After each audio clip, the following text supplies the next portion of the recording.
Welcome back to Trucker Talk Radio Behind the Wheelhouse. I'm Justin. I've got a great co host joining me today, Shamaira. As y'all know now, she's a part of the Trucker Talk Radio network and will be launching her health and fitness podcast called Ready to Roll pretty soon. We got a great conversation today with Glenn Moore. He is the founder of VantEdge. VantEdge helps their customers streamline, integrate, automate, and optimize their business in areas of commodity logistics and regulate compliance by delivering simple and innovative solutions. How you doing this morning, Glenn?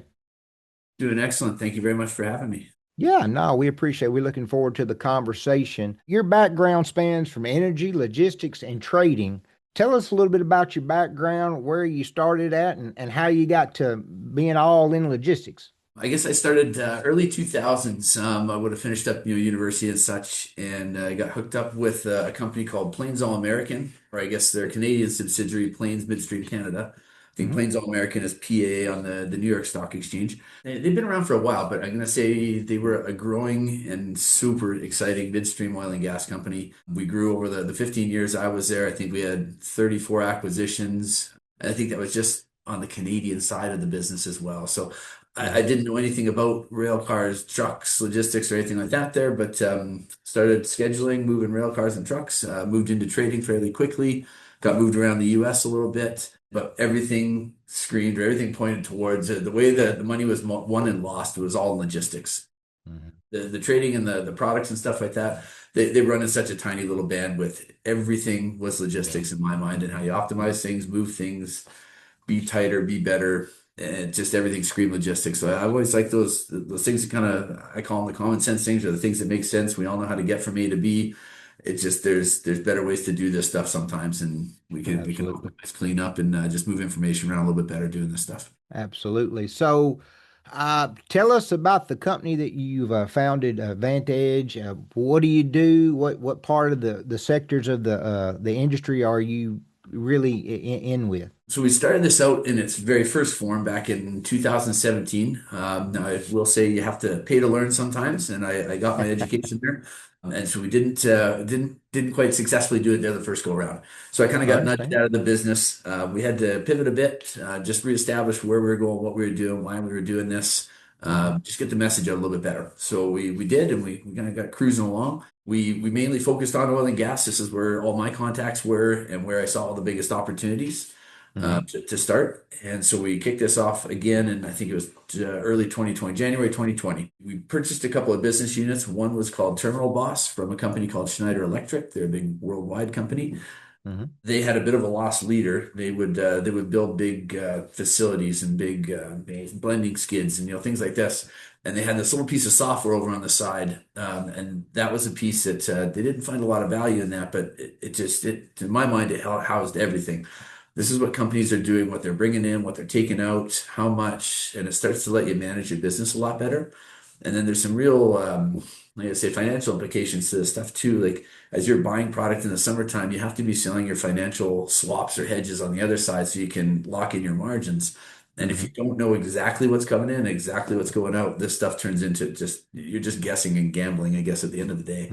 So a Right. lot of this stuff was around just tightening up the information, making it a lot cleaner so we could make better decisions, move a little faster. And then we were fortunate enough as we started poking around, we started saying, okay, well, other industries must have some of these same challenges. And so we reached out to agriculture, we reached out to lumber, we reached out to all kinds of different things here. And lo and Mhm. behold, you find pretty quickly that they have the exact same problems. And so agriculture, we were quite fortunate. We got in with a big worldwide company. We're only in North America right now, but they, outside of pipelines, they have the same trucking challenges, the same railcar challenges, the same shipping, out on the water challenges.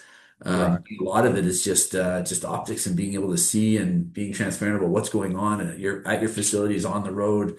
And there's just, each one of these little tiny problems that we identified, they're small and probably insignificant and they don't, lose a whole bunch of money, but you start putting all these things together and there's just a pile of inefficiencies that are going on. And we, unfortunately, midstream oil and gas, we were really behind the times, I'll say, in technology. Mhm. We almost needed a kick in the butt like COVID to really kind of give us a nudge to say, let's get on with this. We got to start figuring out what we're doing. How do we make this better? oil and gas, everybody's after it these days, whether it's governments or environmentalists and stuff. So we got to run a tight ship. And Mhm. this is I guess, my efforts at trying to make it better. And hopefully, it's still around for my kids and my kids' kids and, things like that. So, Well, you bring up a good point about just technology in general. I've said for many years now that the trucking industry, it might be the furthest behind out of any industry in North America. I mean, we are so with the technology that we have out in the world and the way it's used in trucking, it's not efficient, I guess is a good way to put it. So back to what you were talking about, could you give us some examples of some issues that you've seen that, and then how did you attack it, or how did you gather information to make it profitable or less losing money? Because you're right, nickels add up to dimes, dimes add up to quarters, and quarters add up to dollars. So every amount adds up for sure. well, I'll probably bounce around a little bit between truck and rail. Generally speaking, they have the same challenges, and so one might be like on the rail car side of things. When we have loaders that are up there on the tops there, on top of the rail cars, they're loading these things, and they do the stuff with the dipstick, and Hmm. a little magnetic thing in the middle there, and they kind of raising it up and down to see where that magnet is, and that's how full the car is. And the way that the railroads work, they'll charge, let's say, $5,000 per tank car. So whether you have 31,000 gallons in there or 30,000 gallons in there, that's $5,000. And Hmm. so that last 1,000 gallons, I mean, it's almost free to a certain degree. So you got to average down all your costs across all your gallons and make sure that you're doing this every time, because, over the course of a year or course of a decade, Hmm. there could be thousands of cars going there every year, tens of thousands of cars going over a decade or something. And that 1,000 gallons every single time, it adds up to just an absolute fortune. Right. On the trucking side here, truck drivers, we're losing truck drivers every single day. Like we don't see a lot of young kids going into this stuff here. So now you've got an older group of drivers, stuff like that that are aging out and starting to move on, do different things. Every time that we can make a truck ride more efficient. So if we don't have to have, let's say, waiting times at a facility. Okay, that's every 8 hours of wait time. There's probably another truck that you have to get on the road to pick up the next batch or something along those lines. So you want to minimize the amount of wait times. And these truckers at the same time too, they want to be home for dinner. They want to be, at their kids' sports and stuff like that. So, is it just some simple tools like just scheduling these things into facilities and out of facilities? Right. Everything else in life we schedule. We schedule our haircuts, and I get that you and me may not have to do that. We don't have to do that very often. But but that said, we schedule our golf, we schedule our hair, we schedule our nail, whatever it is. But we neglected to do some of this stuff on the trucking side, or certainly in oil and gas, anyways. So by doing that alone, okay, we can tighten that up a little bit here. We can run for a little longer on what we have for drivers and stuff like that. We have to start enticing new drivers to get into the market and younger drivers to get into the market. We got to figure out how to do some of that stuff. But again, each one of those little problems, they're just tiny things, but each one of them are wildly important pieces that just they add up to all kinds of different challenges and dollars and cents and stuff like that. Absolutely. So do y'all have a program or a way that you work with the customer to figure those things out? Like, because I agree, if you're 500 pounds light on every rail car and you do 100 rail cars a day, I mean that's major money. Same thing in grain or fuel or Yeah. whatever. Is there a certain process that y'all use to figure that out and then to help? Because I'll be honest, from my experience, I've been in trucking 25 years, give or take. Most people have no clue about it. Even the more higher up people in logistics, they don't think that way. They just A to B. They don't realize, or even in a dry van situation, if you can add a half a pallet on that truck, you've Yes. saved money for the customer and you make money because if you can save a customer money like that, they're going to give you more business. So the two products that we really focus on the logistics side of the business are Terminal Boss and Wheelhouse. So Terminal Boss is our on-prem system. This works with the different devices that they have for the facility. They'll integrate with their facilities, and we meter everything, every drop that goes onto a truck. A little bit different on the rail side, where it's not quite as advanced, and that we don't get that same kind of care or concern about that stuff. And again, I don't know why this is that we allow it to happen, but Right. we have guys that are up there, using dipsticks and stuff like that, or visually checking to see where these things are. And I might be taller than you might be shorter than that person, and you see things different ways. So What we do with the rail cars is we'll give you an optimal load limit. We'll say, okay, here's the tank car, here's your strapping table. Based on this temperature outside and the density of that product, this is the outage that you're going for. You're trying to get to that level, right? And great. So we'll set up those guys to optimally do that without overloading the rail car, which is always important because then the railroads will snag you. But we want to make sure those things are tip top, like right to the top as best you can without going overweight, obviously. And then from there, as the loader gets up and physically loads that stuff, you're never going to get it down to the teaspoon or anything like that, but they're driving Mhm. towards that number. So on the trucking side here, so for scheduling and such, because we like our distribution of terminal bosses, we've gotten out to site in so many places now. We're around 400 facilities right now. We can work our truck scheduling app with that, with those devices as well. So if a trucker comes in and he gets there early, there's nobody in front of him. Hey, it'll just let Mhm. that trucker get going and he can load early and get moving. If he Mhm. shows up late, now you can set those parameters as a company and say, you know what, you got here about 20 minutes late here. So our next guy's going to be showing up here in 20 minutes here. And now we're kind of honking up the rest of the line behind him. Sorry, man, but you're going to have to slide over to the other line where, this line is just for everybody that's kind of cruising through. So, and I know there's always concerns about, hey, we want to be safe. We don't want truckers rushing for this stuff. But I do believe, these truckers are terribly competent people. They know exactly how long it takes to get from A to B in the worst conditions or the best conditions. And as long as they're planning and everybody's planning, everything works well. A lot of the problems with over the road freight, not so much what you're talking about, but let's just talk about general OTR freight in the United States. Is there a place that would work? Because the biggest problems that I see from a dispatcher, as I used to be, most dispatchers don't understand mileage and time. Yep. And neither do brokers, because brokers will sit there and say, well, you got an 800-mile load and I need it there in the morning. And only the driver knows if they can legally get there. And that has a large issue with delays, a driver being told this, and then he shows up and he's 2 hours late because they just told him that because they knew he could get there, even though the appointment was at 6 a.m. He could only get there till 8. Yep. Is there a way that that system could work with just regular manufacturing companies? If a truck sits, that makes everybody lose money. Not only the truck drivers losing money, now the company got the products, that shipment's delayed a day or hours, can't get there on time. They got to pay a penalty.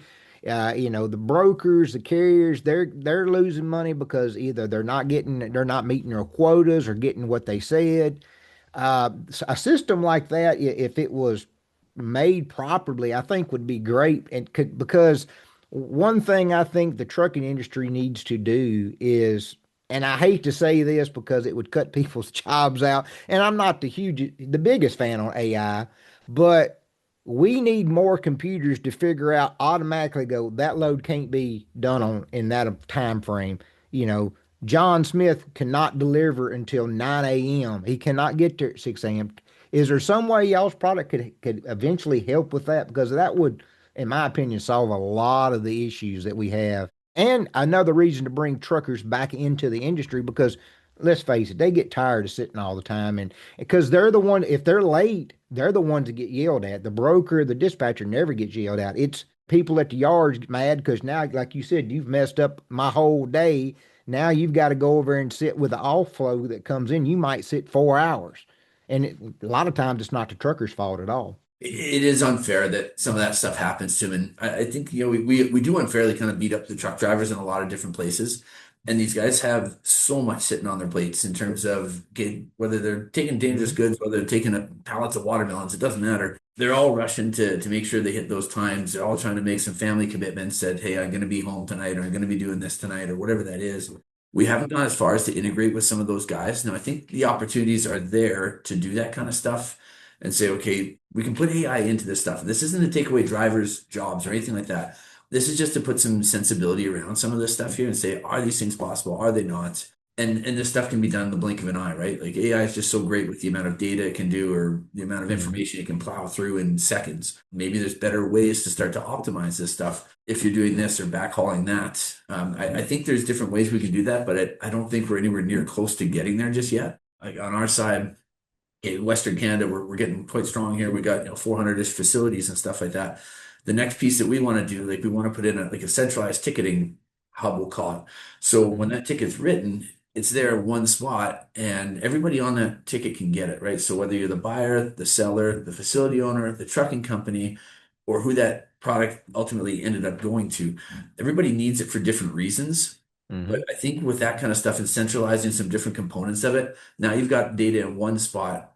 And I think you can start to look at that and say, okay, are these things possible? Can it all be done? I think that would be kind of the next step after that, is to start to drive some AI into that. But Hmm. everything is just so dispersed and fragmented these days. There's so many trucking companies, so many different companies, so Absolutely. many different ways of doing things, that it's so hard to find a standard to try and get to first. Hmm. And I've seen this done in the pipeline side of the industry, where only in Western Canada again. I don't Hmm. know much of the world, but Western Canada, we're okay. Um, the pipeline industry really struggled with trying to get nominations right and how many barrels are moving on pipelines. And there's a Hmm. company that was developed, and it was kind of nudged along by a few other pipeline owners. And then Hmm. everybody got onto it. And this company, I think they touch 95% of the barrels that come in on the feeder systems, or the small little lines and stuff like that.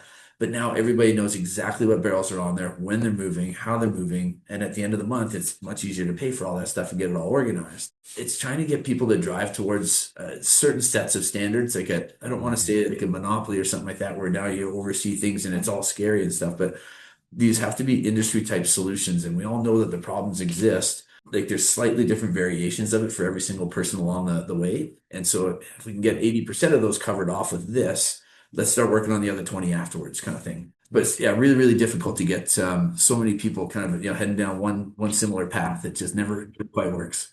Before social media, everybody's trucking company did what they wanted. They were way over here. You didn't know that trucking company even exist unless you worked with them. If you were in the west part of the United States, you didn't know about the east. I think now with shows like ours, with people working together, they see stuff. I'm hoping that everybody goes, well, we don't do it that way, but man, how that company's doing it, that makes sense. And maybe they Yeah. can all, and with the conferences that we have now and stuff, maybe, because the problem, in my opinion, was the government never stepped in and said, this is the standard way everything gets done. And if you find something that's better, bring it to us. We will look at it. But they've just let it be like the wild, wild west. And, everybody does what they want. Not saying one thing's right or one thing's wrong, but it's not uniform. And I'm like you. I hope it gets to that point. I want to Yeah. bring up, you've got a product and I want you to tell us about on the compliance side. Tell us a little bit about that. So that's Conformee. We, in an odd way, so that's the group that we started out with back in 2017. There was a compliance side and a logistics side, and oddly enough, I couldn't get the logistics part going, so I got kind of nudged out. So when we restarted this year, the other side that kind of kept going, they kept going with the compliance end, and they struggled a little bit. So they came back a few years later and said, "Hey, is there anything you can do with this?" So we merged them in. And what this does for you, it took us a little while to kind of get that business rolling and stuff, but we've got some really, really great logos, like really great oil and gas companies. But these guys, again, I think about this side of the business, say, okay, everybody's after oil and gas here, so we really got to run a tight ship on the compliance side. Logistics is one piece for sure, but just being compliant in everything that we're doing, Hmm. it's difficult as is. And so there's just an unlimited amount of regulations that are out there, and they're always changing, and it's very difficult to keep up with this stuff. So people at facilities have a hard time. People, whether they're drivers, truck drivers, the facility operators, people at head office, pipeline builders, everybody has to live and die by the compliance rules and stuff like that that the governments tend to lay out. And a lot of those people, I'm going to say, aren't the most experienced people in the world that are changing these regulations and such. So it's hard for them to get this out to industry and make sure everybody knows about this stuff. So what we Hmm. do, so we'll look at this from the compliance standpoint. We'll put together a briefcase for you and say, here's everything that you're responsible based on all the jurisdictions that you operate within. Now, that company may have some control documents and say, well, this is the way that we have to live by internally. And then there's obviously going to be some gaps and stuff like that between what the government wants to see and what the company is currently doing. So we can help identify those gaps, and whether you've got to change as a company, or whether, hey, you want to go and talk to government about, hey, maybe this regulation should be changed slightly, and let's talk about it. Let's see if we can figure out a better way to do this stuff. You can go a couple different ways there, but mostly it's making sure that we identify what you're responsible for here. We look after monitoring all that data and such. So we're, that's actually our biggest tool that we just brought AI into. So Hmm. now it'll monitor all those regulations. Anything changes from one day to the next, It is in your briefcase. This is what it was. This is what it is now. Here's the exact changes. Here's how long you have to get back in compliance. Something might get grandfathered for a few years or stuff like that. Right. And really, it's an insurance policy for the board, I guess, at the end of the day. So you can sign Mhm. off on this and say, this is audit ready. We did everything we humanly could. Now, if something does go wrong, you can say, you know what, there are acts of God, there are things that do happen that out of our control, but we did everything we possibly could to make sure that is tight. So that's really what we're trying to do on that side with the compliance piece. Okay. We A lot of our clients, we got 50 or 60 clients on the logistics side, only Mhm. 10 or 12 right now on the compliance side, but that's starting to grow quite quickly. We don't see a lot of crossover between the two of them yet. We're just starting to bring them together here and starting to try and educate everyone about the hey pieces in here on the logistics side that we do have to watch, we do have to be compliant about. Maybe we should just slide that into this component of our business as well. So we're starting to see some cross selling and stuff like that. But right now, two very different set of clients, but on Right. both sides, we touch just about every oil and gas company there is in I'd say in Canada. And Mhm. then so much of our product, oil and gas anyways, moves down to the US anyway. So we get to touch a lot of US customers as well. So I think we're on the compliance side of the business, we've got all the jurisdictions laid out here, like all the provinces, so 10 provinces, 3 territories, and then there's a federal component to it as well. And then on the US side, we've got the federal component, and I want to say 21 states are kind of lined out there, typically more the oil and gas type states. Right. But we can move into other states now quite quickly. AI can ingest a bunch of documents and make sure we got good libraries set up, all the different things you could be, need to be compliant for and such. Well, I wanted to ask you, we don't have a lot of guests on lately that's oil and gas, so we don't talk about that sector a lot Yeah, as much because it's the way it is here in the States. I mean, only a few companies are involved, so it's a really tight group.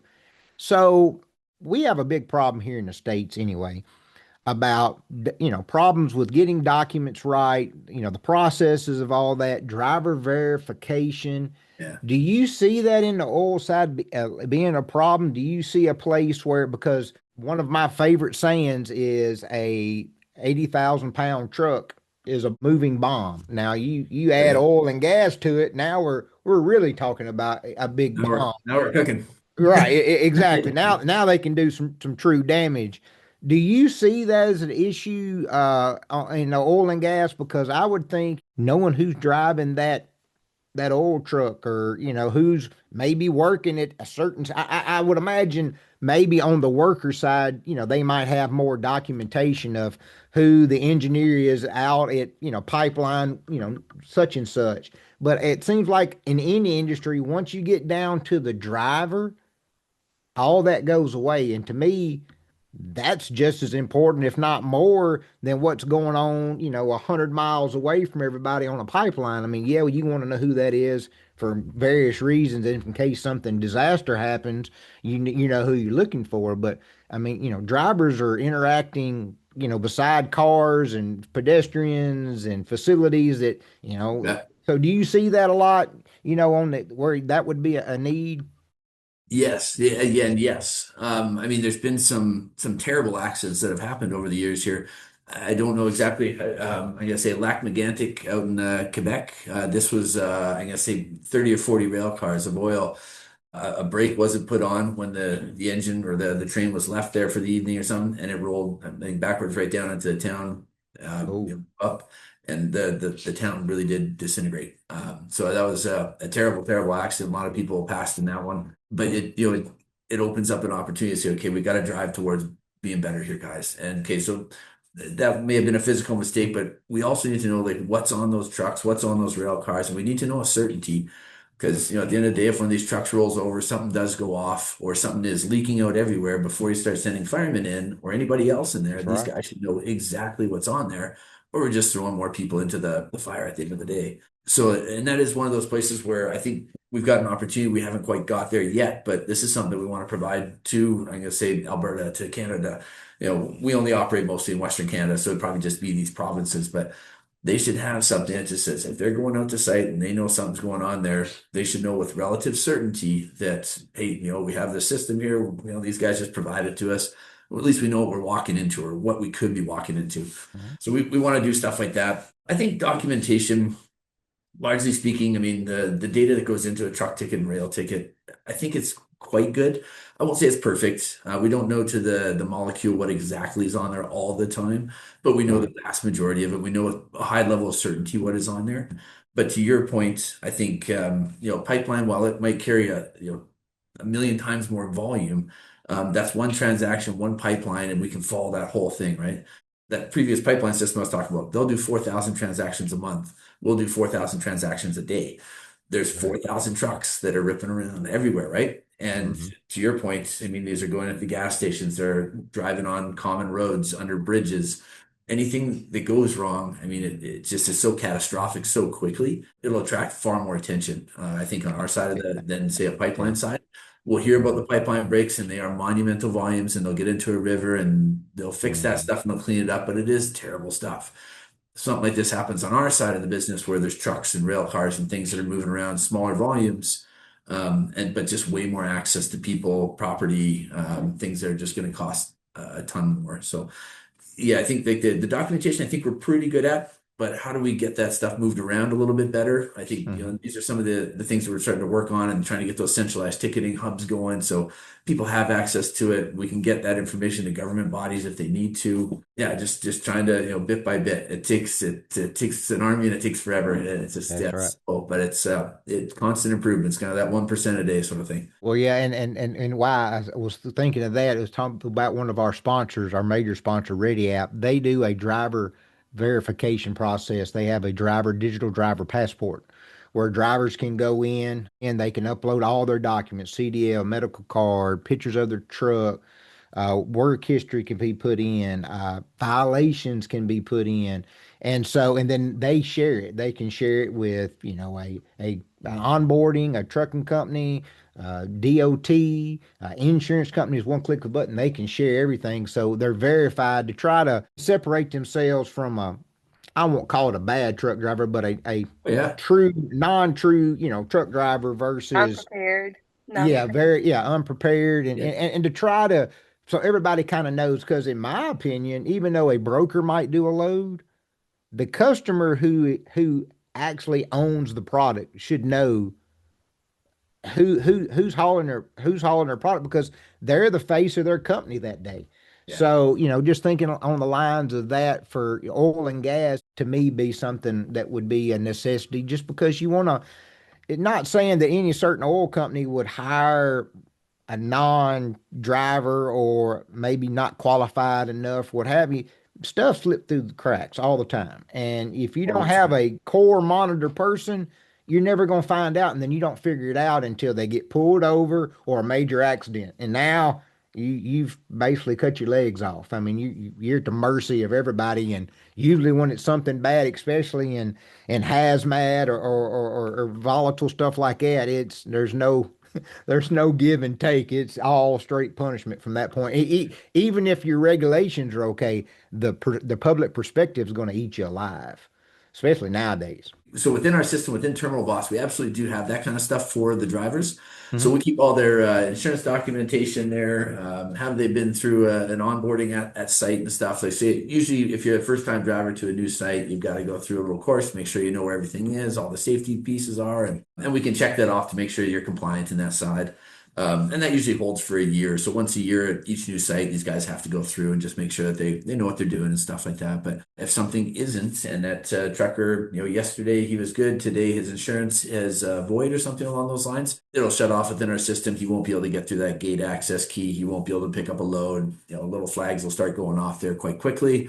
That's And good. if it is something that's just an oversight, hey, that stuff does happen. They can get all their information off to their insurance company, get it all renewed, and then damn, they're back in order and they're driving 15 minutes later.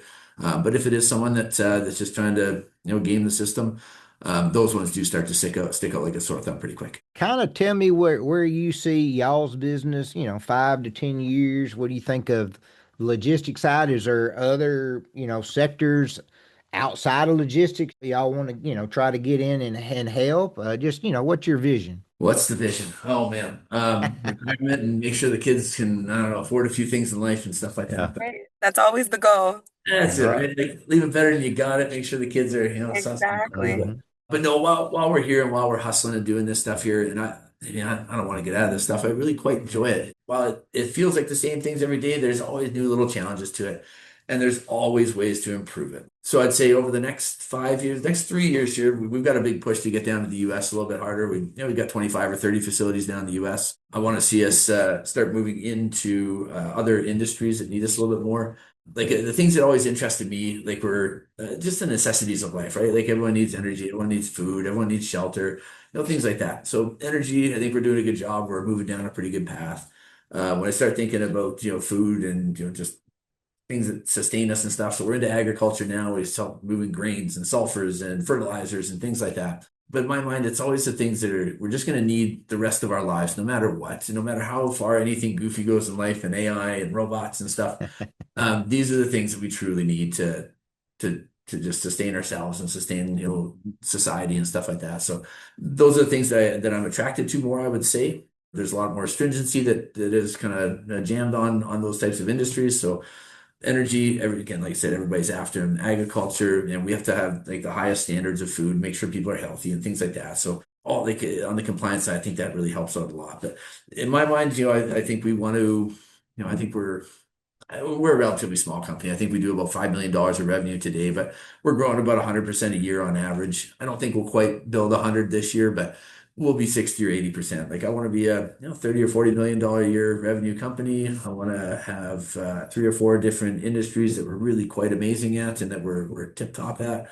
I want to continue to find the problems and just keep, poking the finger a little bit further. If you see something there, just don't just ignore it. Let's just, lean on it a little bit. Something usually squeezes out and you figure out what that problem is next. And it's been a fun ride so far. I'd say a little stressful in those first few years. Oh The yeah. next handful of years, okay, we're in the black and we're growing and, we get, better people, better systems, better everything's in. It's okay. Let's do something with that there. What's the next problem? What's the next things? And so we're always trying to find some new bodies in here that, yeah, to just have better skill sets, better, things that you can tie these into the next industry or the next problem or the next opportunity. And so I don't know if that was kind of a little Yeah. long-winded, kind of Oh, pretty No, sparse no, looking thing, great. but no, yeah, it's just the constant. Let's try that, aim for that 1% a day kind of thing, and you're always kind of getting a little bit better here these days. But I think there's lots of room for us to grow. So much to do down in the U.S. and I love that country so much. I got to live there for a few years, and I want to find my way back to there eventually and stuff like that. So no, it's yeah, those are kind of some of the goals. you had said you tried this company several years before and it Yeah, failed. yeah, So you don't have to go into major details, but explain to entrepreneurs or people that are not entrepreneurs. That might even be a better way because I have people look at me funny all the time. I look and think different on a lot of things because I have an entrepreneur mind. yep, Explain how you were able to first talk yourself into doing it again, how you still believed in the process, because that is important. Just because you fail, if there's still a good vision and there's still a good yeah, product, it's worth figuring out and admitting you did something not right or you didn't. Because a lot of time, like the work tax, you learn as you go, and as you said earlier, you pay for it. And yeah, then yeah, I mean, that's just the way it is. So could you go into that just a little bit before we get off? Because I think that's a sure. important thing for listeners. Well, I'll say some of the stuff started with, mom. She raised 3 boys by herself, under a very small little company.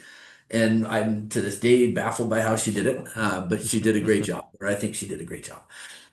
So, when you want to kind of emulate what mom did sort of thing, and it's always pretty neat to see like the freedoms that she had. I get now what some of the stresses were that she may have had that she probably Right. hid from us. But the freedom she had to be able to join us, to do different things with us, to get out to do that or whatever it was. But you have to run your business, whether it's in the evenings, the weekends, after the kids go to bed, you're always kind of running it. Going back to my particular instance, so all this stuff, like the original starting point of the business was just all the problems I saw when I was on the logistics side, scheduling rail cars, trucks, pipes, stuff like that.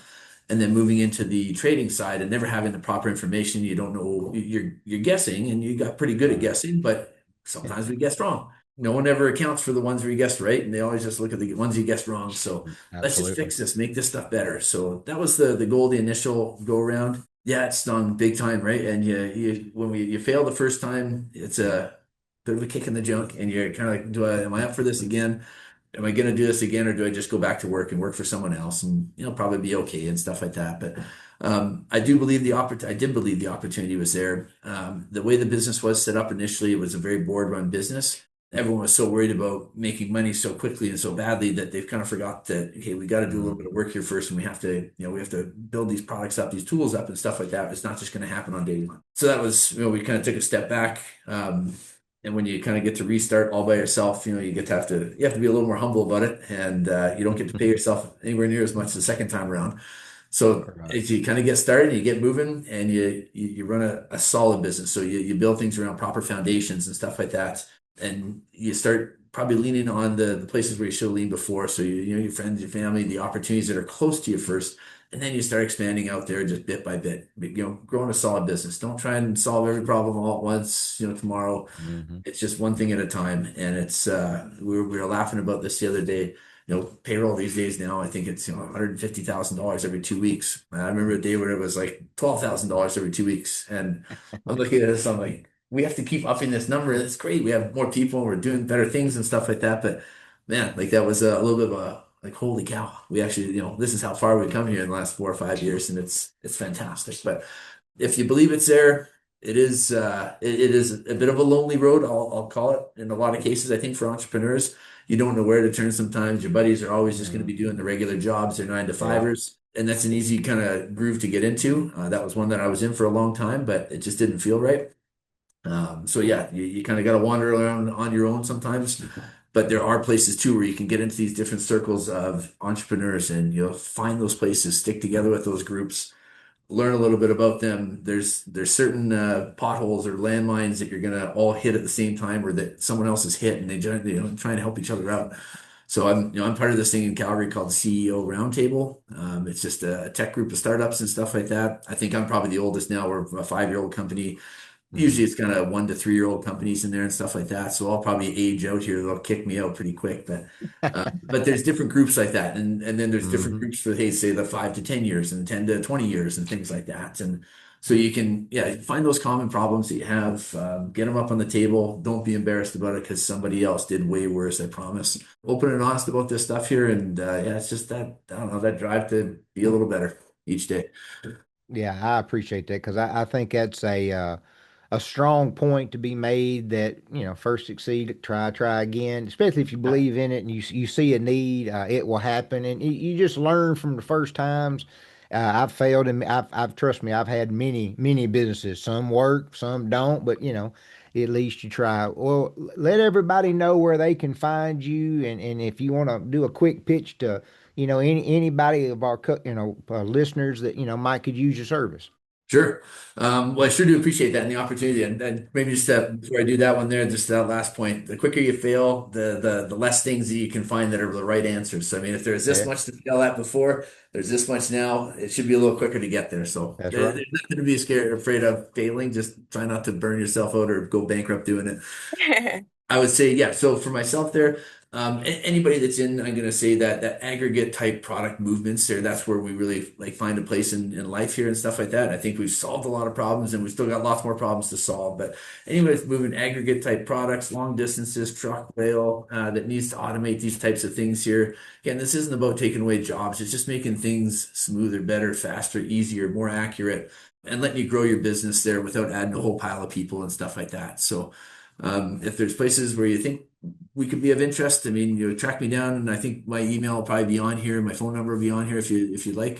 We can leave that kind of stuff there. But Okay. yeah, and even if it's just a quick conversation to see if there is fits, I'm always happy to take a phone call, and you can always find me on LinkedIn. But we think we're getting pretty good at what we do, and yeah, hopefully we'll continue to get better. Awesome. Awesome. Well, Glenn, we appreciate you coming on today. We want to thank our sponsors before we get out of here today. Of course, Gray Cross, graycross.org. The Gray Cross is dedicated to supporting trucking families when they need it the most, whether it's a Absolutely. medical emergency, financial hardship, or an unexpected situation on the road like a loss of life. They step in and provide real help to people behind the wheel. This industry runs on drivers, and Gray Cross is making sure that those drivers and their families are taken care of when it matters most. Also, this episode is brought to you by ReadyApp. ReadyApp is changing the way drivers, carriers, and brokers connect by creating a verified driver profile that puts everything in one place: work history, documents, qualifications, all organized and ready to go. Instead of filling out the same old application over and over, drivers can share a one complete profile and companies can hire faster, and you can be verified on our load boards to get those loads even faster. But we appreciate everybody coming on. I appreciate Shamaira stepping in for John today. Maybe we can get him back on a normal schedule coming soon. But we appreciate it. Go check us out at all our socials. Please share and like our videos, and we'll see you all next time on the Trucker Talk Radio.